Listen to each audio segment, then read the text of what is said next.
Bienvenidos a esta nueva edición de Cambio de Grado. Esta vez estamos con una invitada desde otro país. Vamos a estar hablando con Rachel Kraft de NASA, porque NASA está teniendo una nueva misión que va a llevar al ser humano no solo a la Luna, sino que a Marte. Esta es una nueva misión que no se daba desde 1972, desde las misiones Apolo, así que tenemos mucho que conversar. Te damos la bienvenida, Rachel. How are you?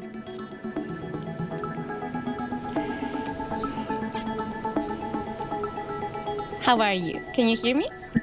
I can hear you. Yes, I'm doing very well. Thank you. How are you? I'm doing well. Thank you as well. Thank you so much for your time, for being here with us.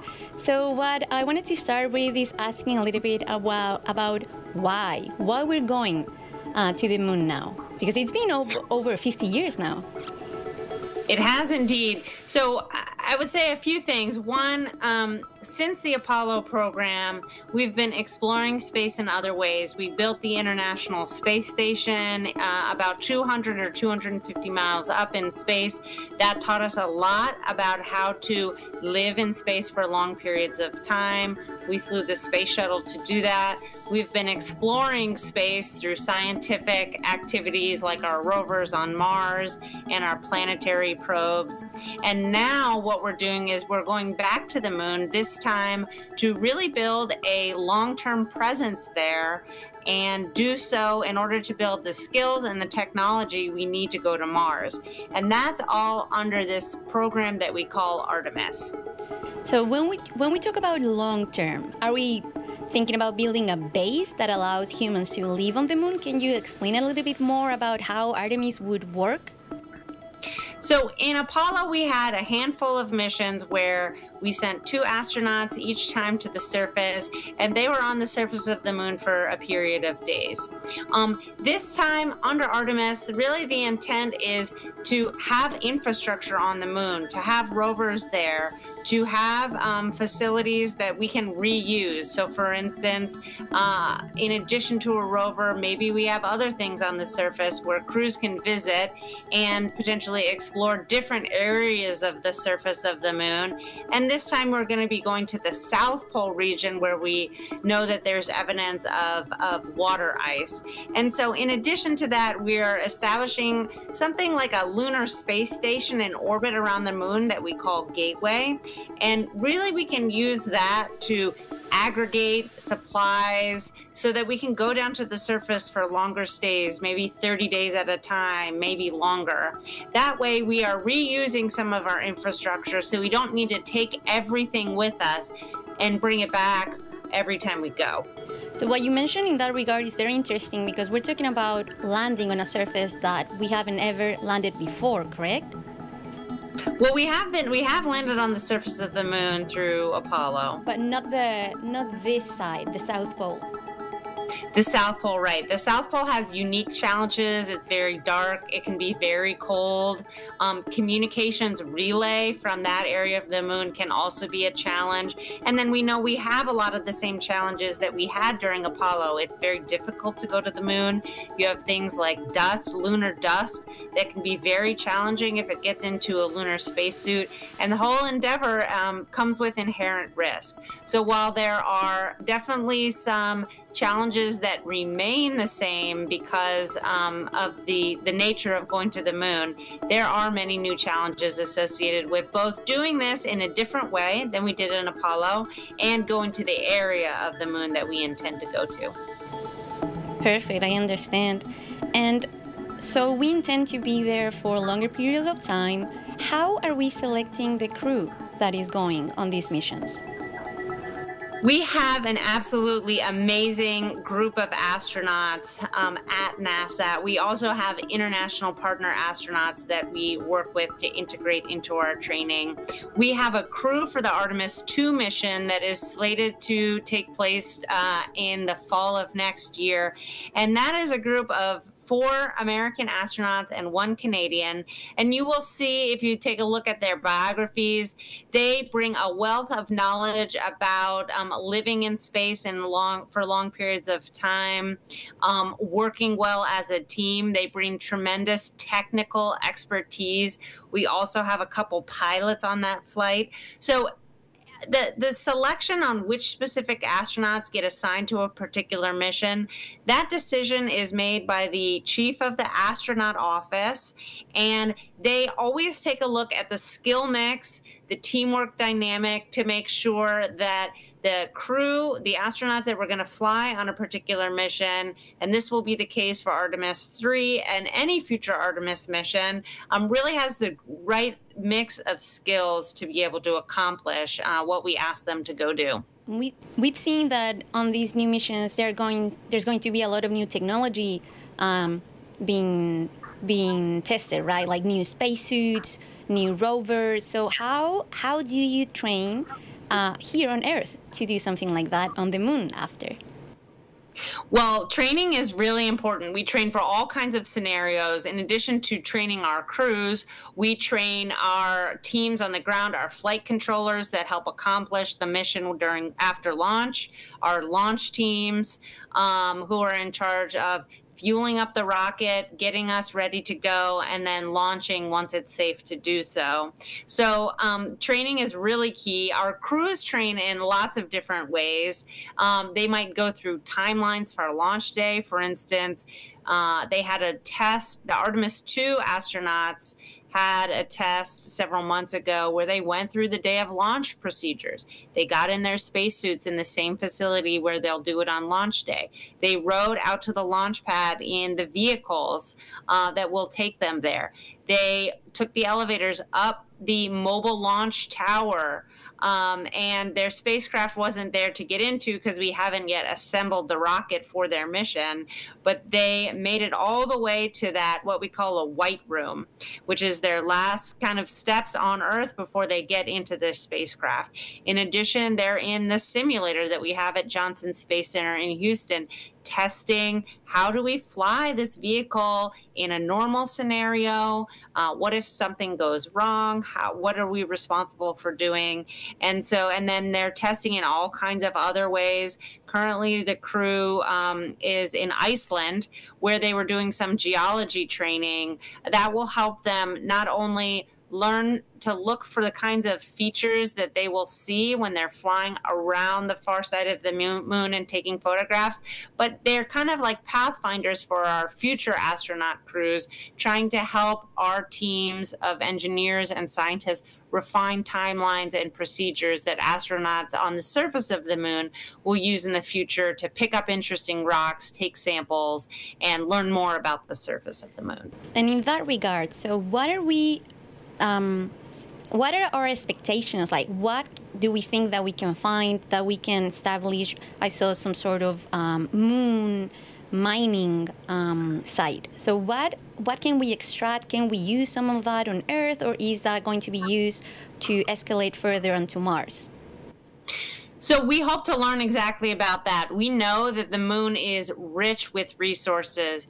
Carbon, hydrogen, oxygen, things needed to make water, and other things that we call volatiles or resources at the moon. And so we can take a look at what those are. Maybe we want to use them in the future both to sustain our activities on the moon, or maybe there's an opportunity to take advantage of those resources, use them, make them into something new. For instance, hydrogen and oxygen, we use those as propellant for some of our rockets. Perhaps there's a way to use those to help us as we go to Mars or to another destination. And talking about Mars, what is the expectation now that we have recent findings that talk about liquid water on Mars? Because, as you said, it's very important in regard to fuel. So what can we expect from that? What can we dream about Mars? So findings like this from our rover on Mars make the prospect of sending humans to Mars even more exciting from my perspective. We know that Mars shows signs that there could have once been life there. We have rovers there, and it's been human nature since the beginning of time to explore. We've seen much exploration on Earth. We've seen much exploration in space, and it's been our horizon goal to send humans to Mars. And I think the robots that we have on Mars are really our pathfinders to help us investigate what life may have been here in the past? Are there signs that there could have been any signs of organic matter here? And it remains our long-term goal to go there. And part of the reason we're doing our Artemis missions is, again, to help us learn how to operate farther from home than we've ever done before, to have reliable systems. And if you think about the moon, it's about 250,000 miles from home. While that is quite far, it is a handful of days away from Earth. So in an emergency, say on the lunar surface, teams could come home within a matter of days. When you go to Mars, it's a minimum of 9 months one way. And of course, once you get there, you want to stay for a little bit, explore before you come home. So there's no way to turn around on the way to Mars. We know we need very reliable systems, and it takes a lot of planning to get there, to send humans there, sustain life there, and then to bring them home. So there's much we have to learn at the moon in order to one day go to Mars. Is there a time frame where we're expecting this? Because we're trying to get to the moon next year. But what about Mars? Is it 5 years from now? Is it 10 years from now? Our goal is to be there in the 2040s. Perfect.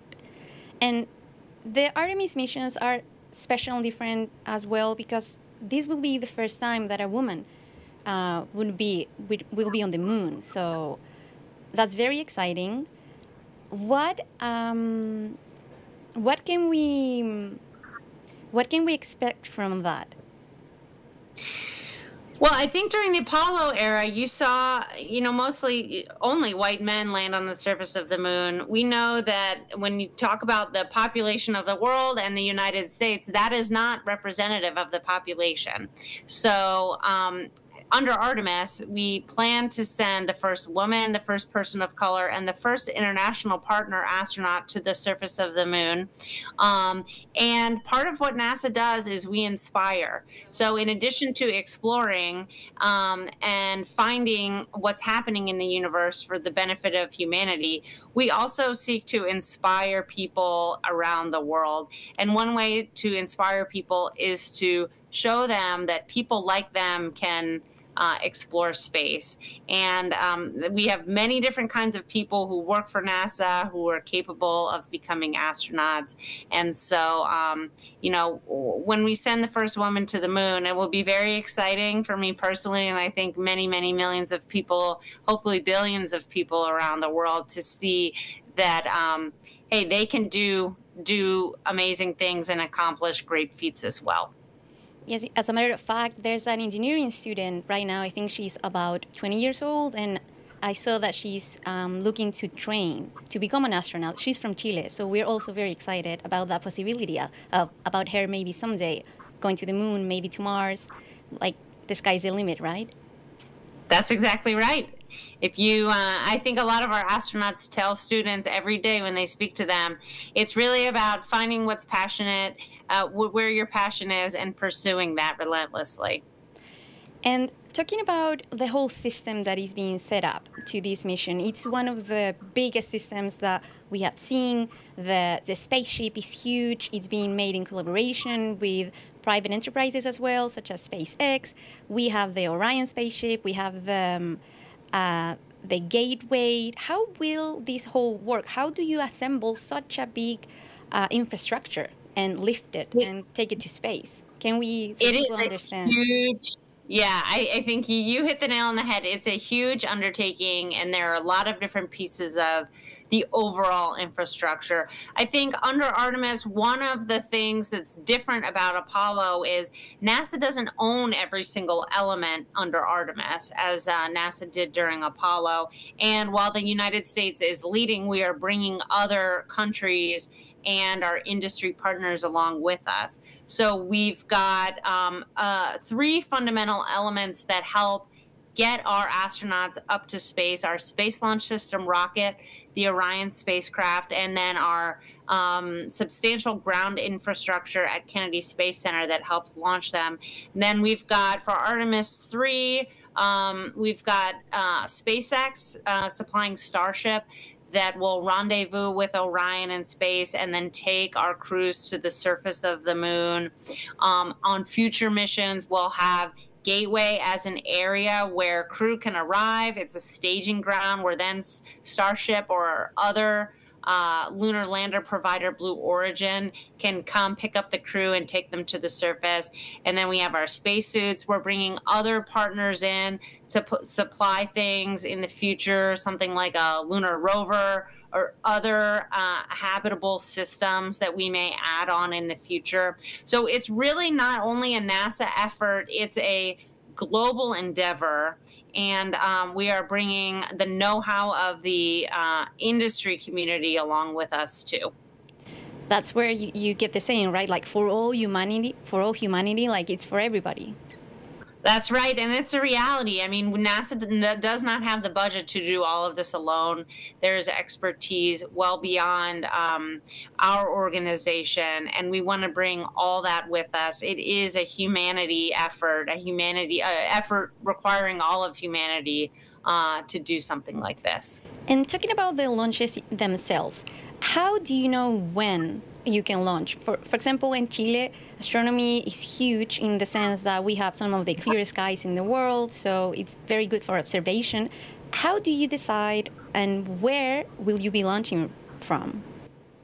We intend to launch our astronauts from Kennedy Space Center, which is NASA's facility in Florida. And there are many, many criteria that have to be just right in order to launch. As you can probably guess with rockets, you can't really afford to have something not go right. Everything has to be working as desired, as planned. So we have weather criteria, which can be tricky in Florida. But we have very skilled meteorologists that can help us find the right criteria. And then we have to have our rocket fully loaded. We have to have our crews loaded. There's so many different elements, from making sure that every technical issue is ready to go on our rocket and our spacecraft, to the weather, and then to a lot of our communications channels to make sure that once the crews launch and get to space, we can communicate with them. We have the data flowing from our spacecraft and rocket, and all that has to come together in order for us to be ready to go. Thank you. And about communications as well, how do you communicate with somebody that is supposed to be so many kilometers, as we say, away? Well, we have amazing technology. So one of the things we use is we have a series of data tracking satellites and relay systems in space. They help us relay the communications from an astronaut crew to the ground. Well, we know that when we go to Mars, there will be a very lengthy delay between communications from the crew to back to Earth, depending on where they are in space or if they're on the surface of Mars. Going to the moon, it shouldn't be too much of a delay. So that should allow for real-time communications.